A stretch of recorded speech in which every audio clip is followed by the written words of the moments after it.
welcome to my channel. My name is Divya and I'm here to teach you a little bit from grade 12 mathematics.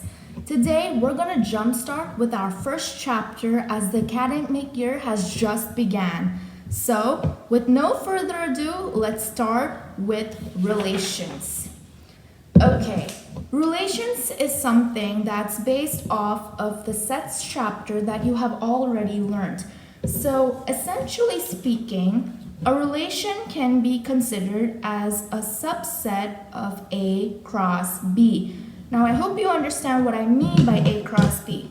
When I have a set A, which can have its own numbers, let's say 1, 2, 3, and I have set B, which will have its own collection, let's say 4, 5, 6. Now, when I cross the two, I will get a set of ordered pairs. A relation is basically a subset of these ordered pairs. So if you don't know the sets chapter, it will be a little hard to understand relations, okay? A way of kind of understanding it better is just thinking of relations as a set of ordered pairs that help you relate between a set A and a set B. Now, in this video, we are going to be focusing on a specific type of relation.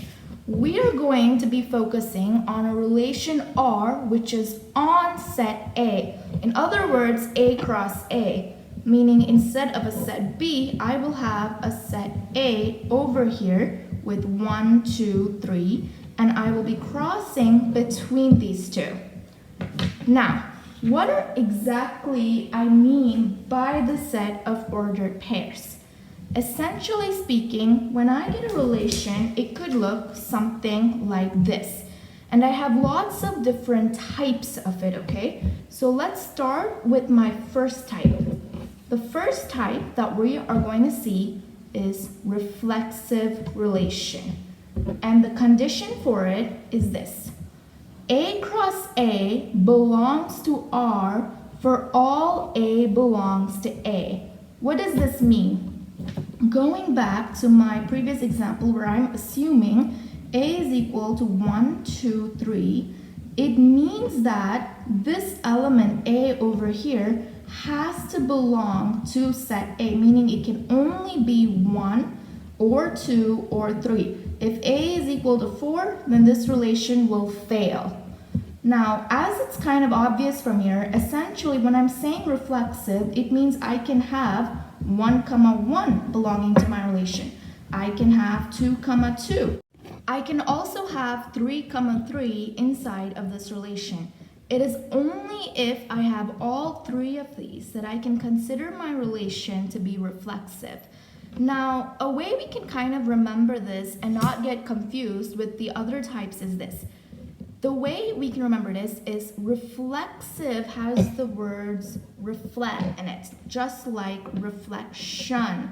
And usually when I go and see a mirror, what I see will be my image, right? I will see me as a reflection in the mirror.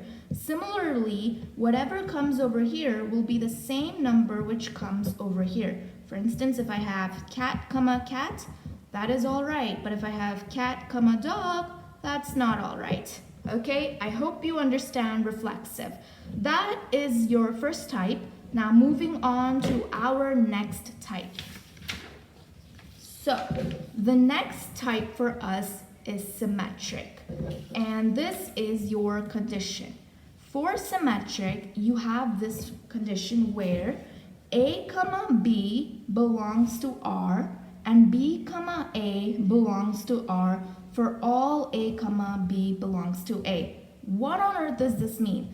Relax. It's actually really easy. Now, again, we're assuming A is equal to 1, 2, 3, right? Well, here we're saying that A and B are my two terms, and both of them belong to this. So it can be anything ranging from 1, 2, 3, anything ranging from 1, 2, 3. So the way you can kind of remember this is this. If I have, now pretend this is a perfect square, even though it's not, or a rectangle, and I draw a line of symmetry, what happens is whatever is on this left side will be exactly the same way as what's on the right side, even when I invert it, like when I turn it over again, right? Now, the same way, when I take this A comma B, it has to belong to R, and B comma A should also belong to R. So if I say, hey guys, listen up, 1 comma 2 totally belongs inside of my relation, then for me to be able to say my relation is symmetric, 2 comma 1 must also belong to my relation. I hope that makes sense, and with no further ado, it's time for our last type, transitive. So, what is the condition for transitive? Now, I'll be honest, reflexive and symmetric make a whole lot more sense when you compare it to transitive. Transitive is slightly trickier, but it's still easy.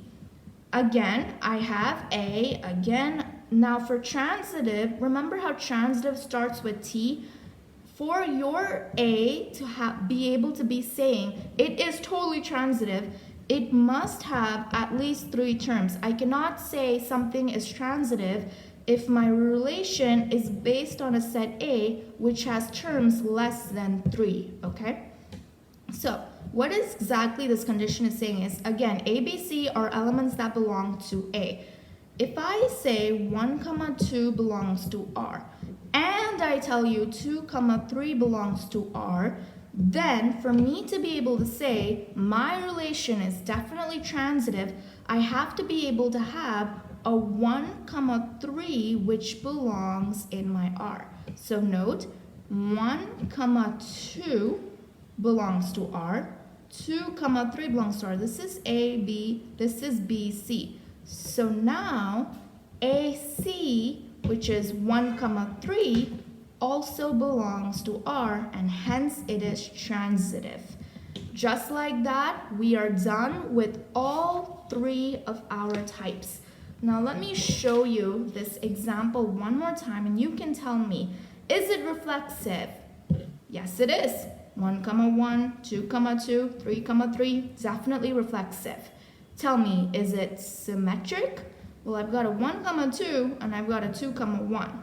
I have a 1 comma 3 and I have a 3 comma 1. 2 comma 3, but I also have a 3 comma 2. And now the big one. Is it transitive? Let's see. Let me just randomly pick one. Let's pick something such as this. I have 1 comma 2 and I have 2 comma 3. Do I have a 1 comma 3 in here? Yes, I do. This is AB, this is BC, and this is AC. So this is reflexive, it's symmetric, and it's transitive. And what does it mean if it classifies into all 3? Well, if you want to know more, then check out my next video. For now, this is Divya signing off. Hope you liked my video, and if you did, don't forget to subscribe. Thank you.